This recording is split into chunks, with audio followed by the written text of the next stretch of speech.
How are you today? Super good. How are you? Doing great. Awesome. What are we talking about today? So I thought we'd talk about preserving the harvest, like Woo! preserving. So I don't know about you. I live in Idaho. Jackie lives in northern Utah, and I grow a fairly big garden, and it's always a little bit of a trick to know how to preserve what you've grown yourself, because you Yes, put all this effort in to be able to make your own food, and you want to be able to use it during the winter time, or maybe just not let it go to waste, right? absolutely. So I thought we'd talk about different methods of preserving. We'll go into them a little bit more in detail, but this is just going to be an overview of Cool. preserving methods that are available and why you would use certain ones. Cool. Does that sound good? Sounds great. Okay. So let's see. There's quite a few ways to preserve your food. I would venture to say that the easiest method that a lot of people don't really do anymore or as much is called cold storage. And it's Okay. exactly what it sounds like. It's just like back in the day, people had root cellars, Okay. which is just really a room underground to be able to use the earth is really good at keeping a constant temperature Yeah. under the ground. And you notice this if you have a basement in your house or if you've been in somebody's basement. The basement keeps a pretty consistent temperature most of the year. Right. It's generally cold Yep. most of the year, right? So that's actually a really good thing if you have a basement, is to use your basement as a cold storage room. So cold storage is a method of preserving food that is not used as much anymore. We don't have cold storage rooms. We don't have root cellars like we used to, but it's super effective because the temperature of the earth preserves your food. So this is good for items that store naturally in cold storage. So these would be things like all of your root vegetables, Okay. and apples is a really good thing. So anything that grows as a root or is a long storage period food. So so your roots are going to be carrots, beets, onions, potatoes. If you grow parsnips or other types of root vegetables, things that grow under the ground, store naturally in a cold storage environment. Okay. Good to know. Other things that store well are cabbages Okay. and your like apples, like I mentioned. So things that don't store well are things that naturally go bad really fast. So these would be like your fruits, other than your winter ones, right? Oh, also like winter squash, Squash, like butternut squash, spaghetti squash, things like that. those kinds of things, right? So those things store naturally in a cold environment. Okay. Anything that you want to keep dry and cold, that's going to be where your sweet spot is. And when you go to the grocery store, you can see these. Like these are things that are just sitting out. So you never see watermelons refrigerated at the grocery store. You never see them being sprayed with water. So that'll be a clue that that's a cold storage item. Your Okay. things like that are just sitting on a shelf, right? Right. Potatoes, they're always just sitting there, right? So Right. those are things that are going to store well in a cold storage room. Cool. So, Let's talk about that for just a second, right? Because like not every, since you said that that's not such a common thing anymore. I know in my house at the moment we don't have a cold storage room or anything. right. And so you can get a little creative, right? If that's what you want to be using, like find that cold spot in your house, maybe a closet in your basement, Right. and set up a shelf. Put For your washes in there, put your whatever's in there, right? Like you don't have to have an I use actual. my garage. In Oh, that's Idaho, a lot of people don't have basements, but in Utah they do. If I right, lived in a place where I had a basement, I would use my basement right, for a cold room. right. And right now I use my garage as kind of a cold storage room. So Cool. an actual root cellar is a different situation because it's typically made with a bare floor or a rock floor. Oh, And sprinkle water on to increase humidity. And it What? usually also has some kind of ventilation system. But Oh, if you don't have an actual root cellar with a bare floor and a ventilation system, just use your basement and your garage, okay. right? Good to know. Great. Other methods, you can like bury a cooler outside. You can like dig a root cellar, a small one, if you want to do something like that. There's lots of variations on the theme, but for most people, basements and garages work fantastic. Cool. So that's one method. And I was going to mention there's a few things that you want to keep in mind when doing cold storage. So onions put off gases that make other things rot. So you're going to want to keep those kind of in a separate area. Oh, good to know. Apples. And apples, you're going to want to keep away from, so keep away from other things because again, they put off gases.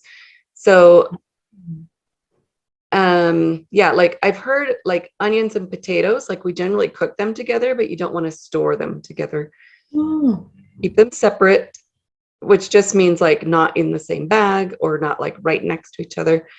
And then there's certain things like your carrots and your beets, they love lots of humidity. So I keep my carrots either out in my garage or I keep them in my fridge if I have enough room. And you want to keep those in a plastic bag. So a grocery bag, some kind of a Ziploc, whatever.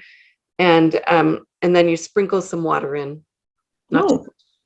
They like lots of moisture. So that's going to preserve your carrots. I tried, so they also say like putting them in damp sand works. Mhm. But to me, that's a lot of work. Like I have to go get the sand. I have to put it in a box that's lined with plastic. And then I have to make sure it stays watered all winter. And you have to make sure they're not touching, things like that. And those boxes of sand are super heavy. I tried those a couple times and I'm like, it's a no-go. So now I just like put my carrots in the bags.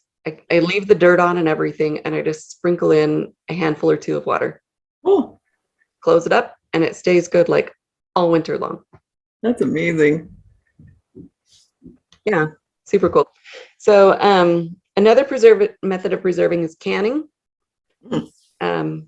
I guess I'll just list out the methods. So cold storage, canning, fermenting, freezing, freeze drying, dehydrating, and then our last one is like overwintering or winter gardening. So, okay, next one is canning. This is a method that takes a lot of time, effort, energy, money, and water, right? So, Yes. but it's a method that Jackie and I both grew up with watching our mother do, and we've both experimented with as adults. So, do you want to talk about canning for a second? Sure, yeah.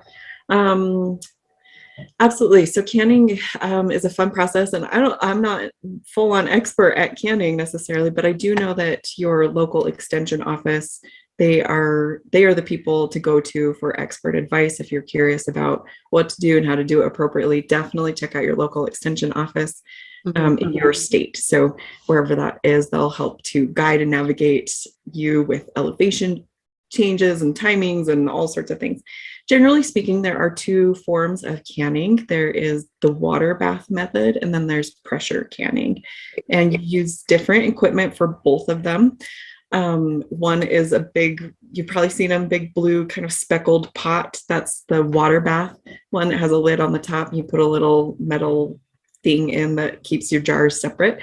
And then the other one is a big, really heavy duty industrial thick pot with a pressure lid on the top. And again, same idea that you fill up your jars and you put them in each of these processing pots. And then depending on what's inside of your jar will dictate if you have to water bath it or pressure can it. So that's kind of the end result. And then it's really fun because the food stays good in this hydrated space for a certain amount of years. Quite a while, actually, for most of things. It's on your shelf. You don't have to have electricity once it's canned. It's just like a can of food. Yeah, at the grocery store. Right. Exactly. So the difference between water bath canning versus pressure canning is generally the amount of acid in the food. Mhm. So foods that are high acid, you can use a water bath canning method. Things that are low acid, which are generally your meats and your vegetables, are you have to use pressure canning or you're going to have botulism and mold and things like that. So your high acid foods are usually your fruits and then occasionally tomato products, but even tomato products are low enough in acid that you want to bump up the acid somehow with lemon juice, or I like to use citric acid as my most recent method. And even at the store, you'll see all of your tomato products have citric acid added to them most of the time. What pressure canning does is it increases the temperature that it's processed at. So water boils at 212 degrees.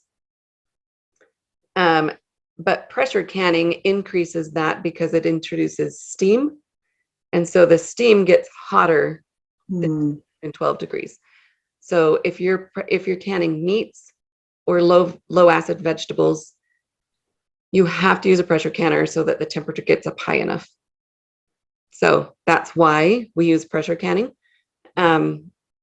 Yeah, again, like you can check your extension office or the even the companies that make a lot of canning products. So Ball, Kerr, things like that. They're going to have really good resources on their website where you can learn about these things. Lots of recipes. My pressure canner came with a little booklet that shows me the process for just about anything. So that's what I use as my go-to resource. And I just take little notes in there. Cool. Yeah. Good. So then with canning, obviously just follow the recipes, figure out what you're doing, but there's so many options in what you can. That sounds funny, right? Can't get. I've played around a lot more with fruits at this stage in my growing and my development as learning how to preserve my food. Yeah, I recommend starting with fruits because number one, they're the safest. And number two, you can water bath them. So if you have a big stock pot, start with that. Exactly. You don't have to go buy equipment. You'll probably need to buy some canning jars. Right. And some lids, but that's all you need. Right. One thing that I find is super helpful for me is a tool that you get your jars out of the water with. That it's like a grabber. So it's like a clamp for your. So, but any store is going to have those in the canning section. So look for one of those like grabbing tools. Yep. It's called a jar lifter or something like that. Yep. Those are my favorites. Yeah. They're like little tongs for your jars. Tongs for your jars. It fits around your jar and you can just reach in and grab it and lift it straight out. So that's something I would highly recommend. But if you just use a big pot that you have, you're going to want to put something on the bottom of it. Anyway, we'll go into more detail on canning later. But absolutely. Super fun. Okay, next topic is fermenting. This is a subject that is becoming kind of a buzzword, like a lot of people are getting into fermenting. And it's fun. Again, you don't need a lot of equipment for it.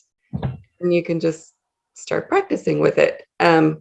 All of these skills take practice and experience, but they're not hard, right? So canning and fermenting, we have to learn to be safe with them because they can both introduce molds and things like that. So, but as you get more familiar with it, you can be super confident. So Jackie, do you want to talk about fermenting? Absolutely. Yes. So fermenting is a really fun thing to do. So basically the nutshell understanding of fermenting is we take usually some sort of vegetables. You can also ferment fruit. Generally, fruit has a lot of sugar in it. And so the sugars in the fruit, as they ferment, actually generally turn into more of an alcoholic kind of a thing. It actually helps to enhance an alcoholic beverage and things like that. But so I generally stay away from fruits in general in my life. I just haven't messed around with that. But I know Laura told me recently that she's made apple cider vinegar. So it's a vinegaring, which vinegar is a fermented product, and she takes fruit like apples from that and turns it into vinegar. So that's an interesting thing because so foods go through a fermenting process followed by a vinegar process. So if you leave your alcohol out on the counter, it's going to turn into vinegar.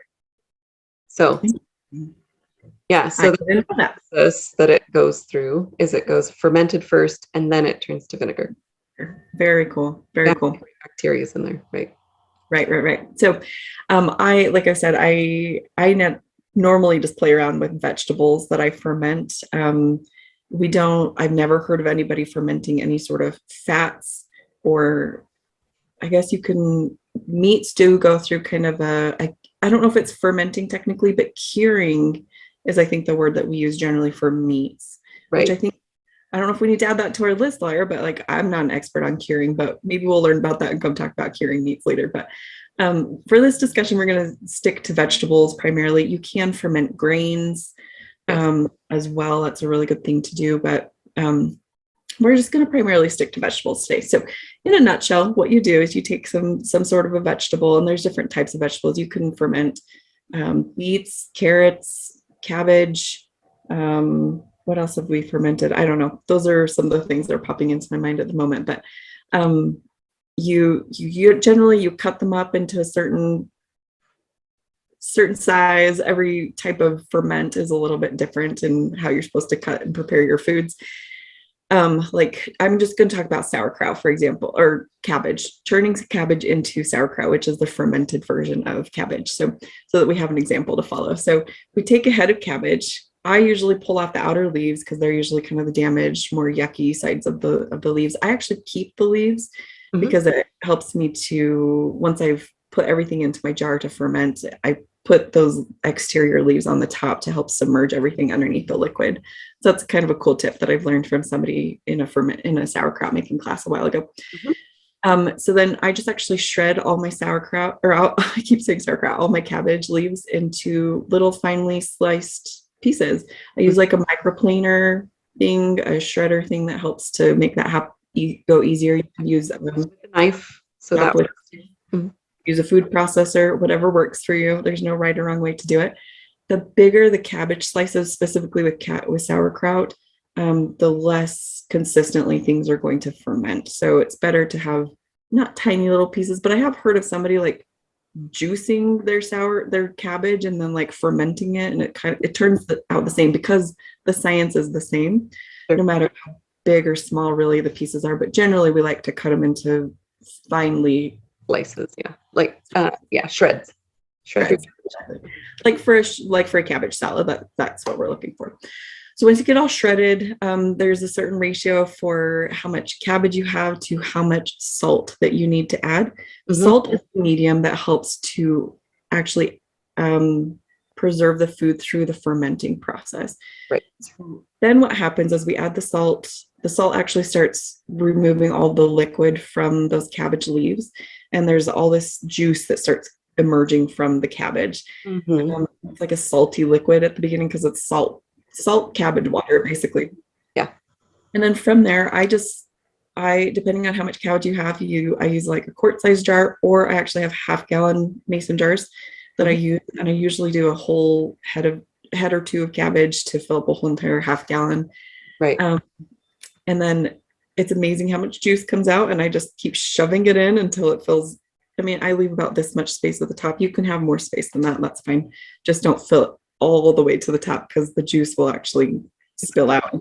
Yeah, big mess. And then I have a special fermenting lid that I put on that it doesn't keep air out. It doesn't trap air in. It's not a canning process, and it's not like, oh no, the air is bad for this thing. It needs some air. But what these special fermenting tops do, these lids do, there's lots of varieties on there. You can search for things on Amazon, but it helps to just regulate the amount of air that gets in, because you need some air. You don't want a lot of air. And so I know that you can ferment things if you just use the regular lid that comes with your mason jars.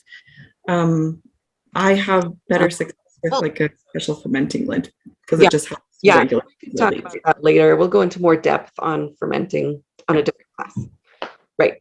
Yeah. And then you just let it sit there for a couple of weeks on the counter at room temperature until it gets to the point that you want you keep tasting it until it gets fermented to the point that you're like, oh, this tastes fantastic.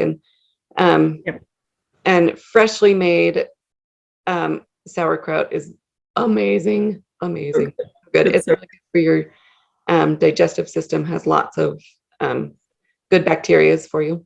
Yep. But one thing that I didn't mention really quick is just that what happens, the transformation that happens from like a raw vegetable to the fermented thing is we're actually utilizing, there's natural yeast and bacteria that are in the air and also on the vegetable itself, right, that actually start breaking down that food. And it sounds really funny and gross, but I love to describe this to people because then it makes sense. It's like those bacteria and those yeast actually start eating certain things that are in that plant, and then they digest it. Yeah, they digest it. And we're actually like their stuff is actually really good for our guts and our bellies. And that's what turns it into this fermented superpower food that we need to be getting into our diets more often. So that's the science behind it. And it's a really fun process. And again, we'll go into more detail on fermenting in a different one. But okay, we'll keep moving on. Another method of preserving that you might want to utilize is freezing. So this is a method that takes a lot of storage space, and you're going to have a freezer.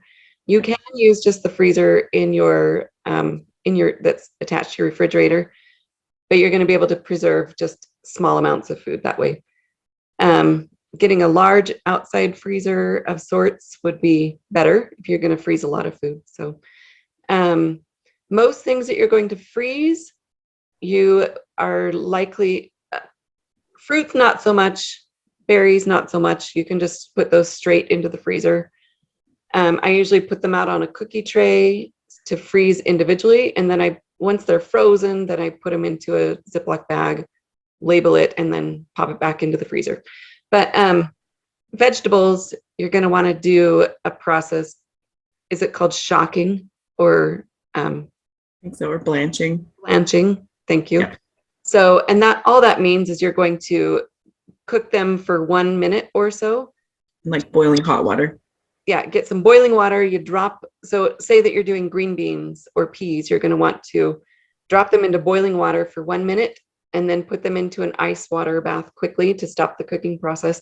And all that does is it breaks down an enzyme that's in the food that's going to make it get soft and mushy. Is that kind of what it does? The blanching? I don't actually know. I don't know either. I just know vegetables, you're supposed to blanch before you freeze. Yeah, absolutely. So. And obviously when you're blanching them, like prepare them, like cut the green beans in the way that you want them to be stored and free of frozen. Same with the peas, like take them out of their pea pods and things like that. So just sugar snap peas, like edible pods, right? Then you can do the whole thing. Yeah, sure. Absolutely. So like I know a lot of people that freeze broccoli. I freeze my zucchini. I actually don't blanch mine. I just shred it up and stick it straight in. It's fine. Right.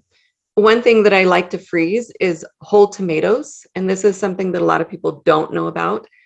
When I have too many tomatoes coming out of my garden and I'm overwhelmed with them, I just take the whole tomatoes, make sure they're clean, and then I pop them straight into a freezer bag, stick them in the freezer.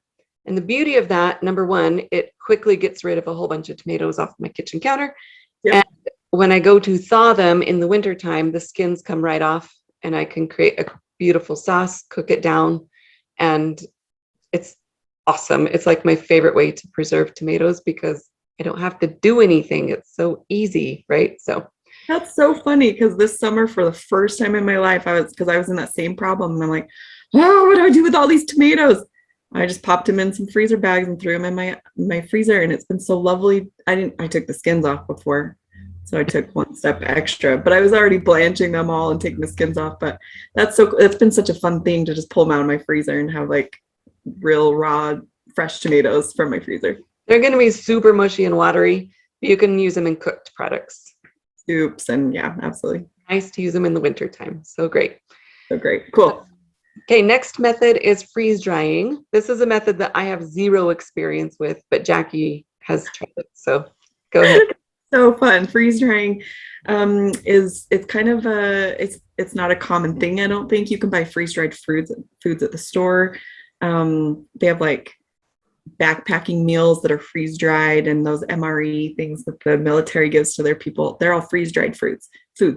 And so really, I don't know the science behind it, but I was experimenting with it this summer. Freeze dryer machines they're a little pricey. They're in between the $2,000 and $3,000 range. Mhm. Yep. You can have your own home freeze dryer machine. I just luckily have a friend that has one that's letting me use it. So I've been playing around with that, and that's been really fun. I have to go to her house because it has this all special setup and everything. But basically what it does is it goes through this really intense chemical change through the freeze dryer process. And the machine knows how to do all this stuff, but in a nutshell, you prepare all your food. So as Lyra, like you can almost freeze dry anything, like Right. grains, fats, meats, whole entire meals, fruits, vegetables, all sorts of things. You can freeze dry almost anything. And then you actually can reconstitute it afterwards. And it's not the same as like a dehydrated food, where a dehydrated product, we'll talk about that in a second, but dehydrated product like removes all of the liquid, and it like shrinks the food way down into this like pancakey experience, right? Uh-huh. Like a raisin is a dehydrated grape. Right. A prune is a dehydrated plum. So it just removes all the liquid. Freeze drying, I don't know, I have some freeze dried stuff in the other room, but actually it maintains its whole entire structure. Actually, I have some grapes here really quick. Let me show you.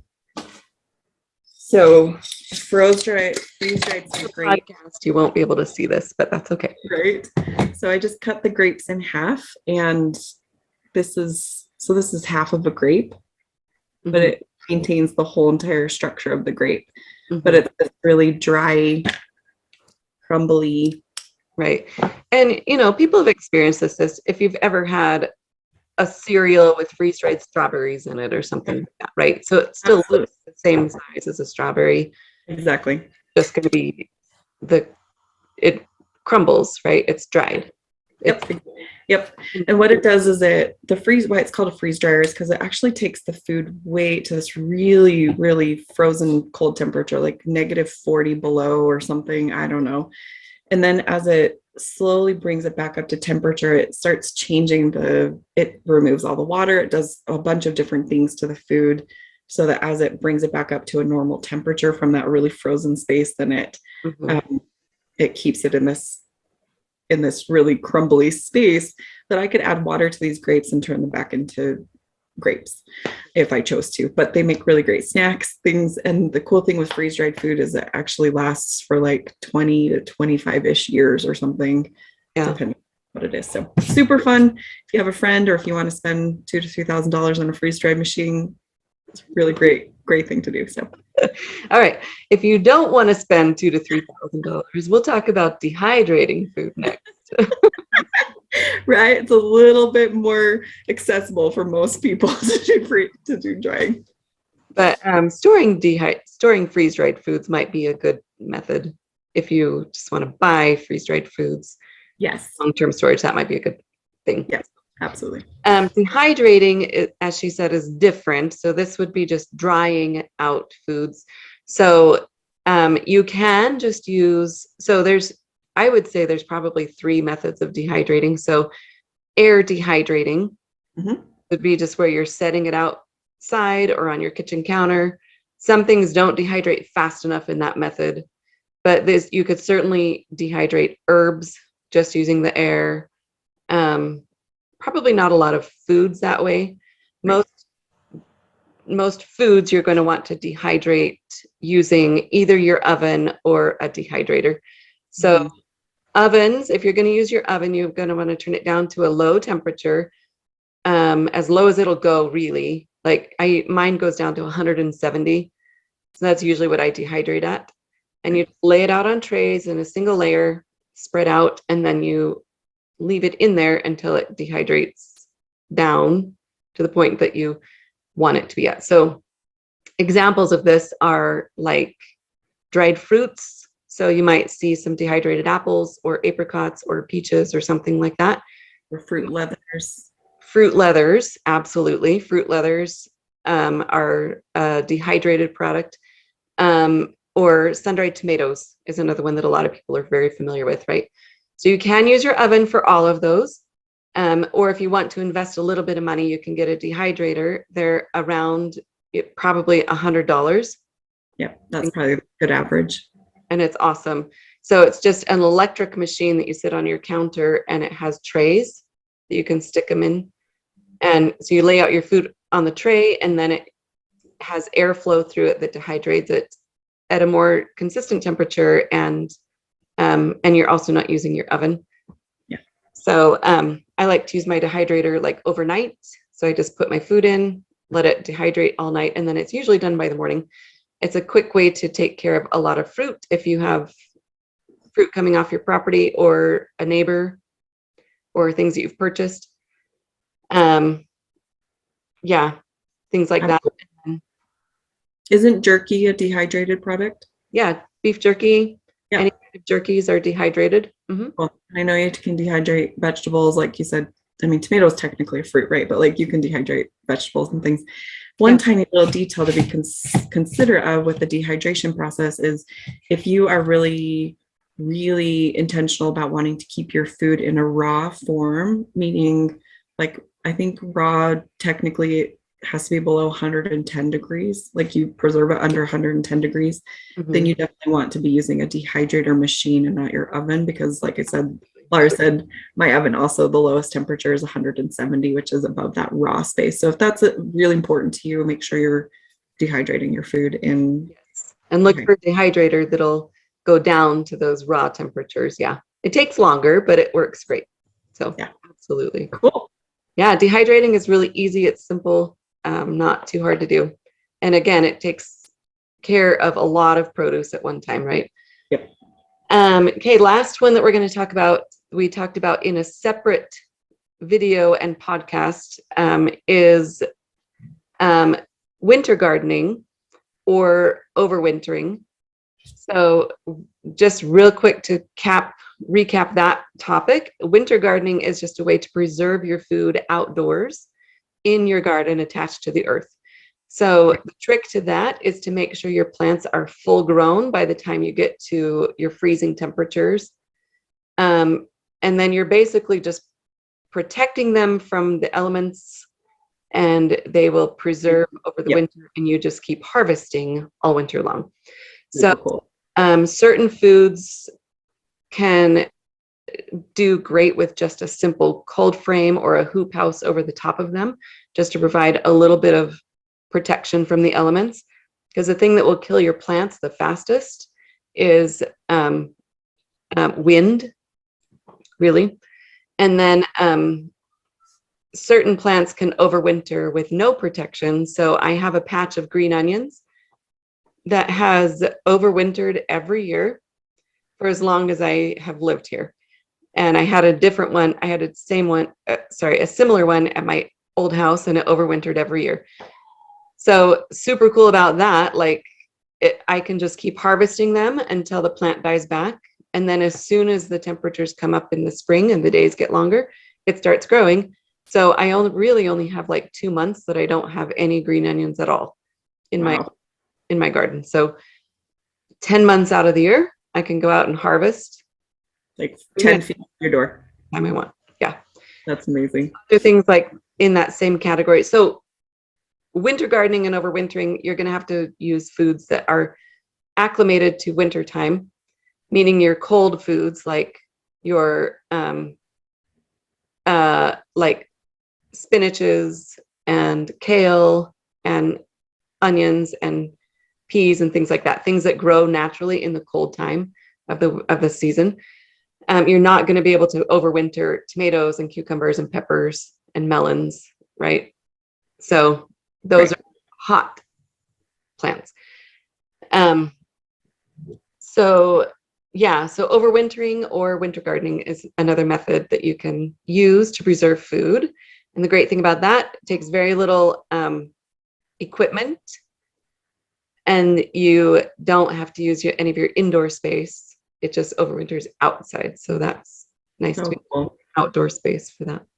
such a cool thing, right? Because like we've talked about a lot of different options, and when you talk about freezing foods, like it does take a lot of space in your freezer, right? Right. Freeze dried foods. I didn't. Well, like I have a tiny quart jar that used to be full of grapes, but we've eaten most of them.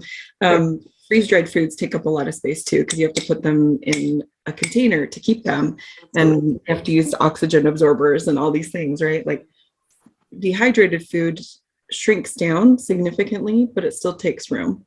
Yeah. So, I mean, maybe we'll talk Cool. for just a minute before we wrap up on like how you choose the method of Oh, preservation, right? yeah, that's a great idea. How would you choose between all of these methods? Let's say that you had a batch of, or one of your neighbors had an apple tree and they said, come pick these apples. You're like, Right, great, I have 3 boxes of apples. What do I do with these, right? right, So right. usually if I get a whole bunch of food like that at once, I like to use multiple methods of Yeah, preserving I do too.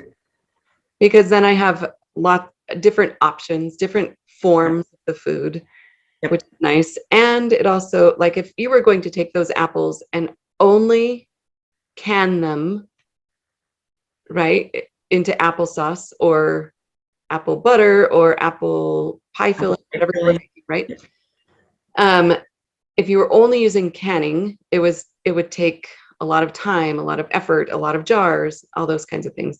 But if you put some in cold storage and you can some and you dehydrate some and you turn some into apple leather and you yep, dehydrate, oh, I said dehydrate already. If you freeze dry some, right?